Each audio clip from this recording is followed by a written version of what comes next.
Ayan po yung mga manok ko. Gusto kong paramihin. Ito yung gusto kong investment ngayon. Kasi healthy. Hindi sila mahirap alagaan. Hindi mabilis yung pagpasok ng income. Pero masusustain. Awa ng Panginoon. Dumami sila. Ito yung gusto kong kailangan kong gastusan ng pera, yung bakod ko, para hindi sila makalapas. Ito lang sila sa bakuran ko. Kain sila dito sa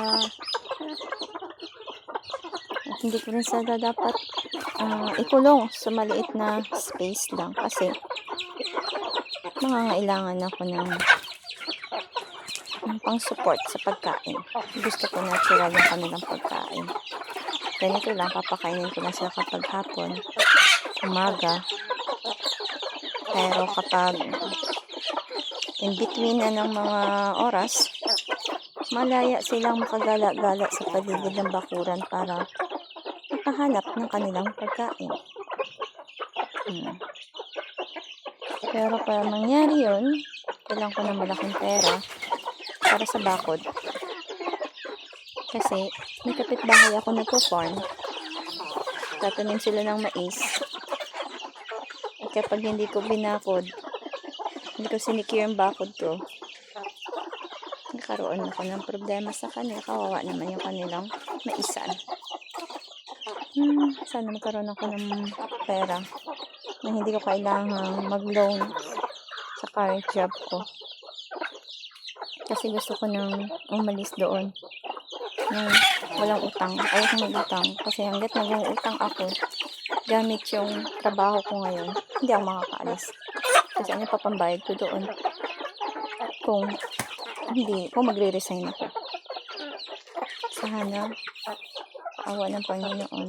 Dahil sa awa at biyaya mo, sana makahanap ako ng pera na hindi ko kailangan mag-loan gamit yung trabaho ko ngayon. Kasi ngayon, meron na akong loan. Malaki pa yun. Paano ko kapag ako ay nag-resign, bayaran na lang yun over the counter. Kaya pinaka-problema ko talaga ngayon yung pera para pumabako dito mga manok ko. Hindi sila makapunta sa bakuran ng iba. Sana magkaroon ako ng pera. Sana meron akong mahiraman at willing na hindi magpatubo. O kung magpatubo man sana,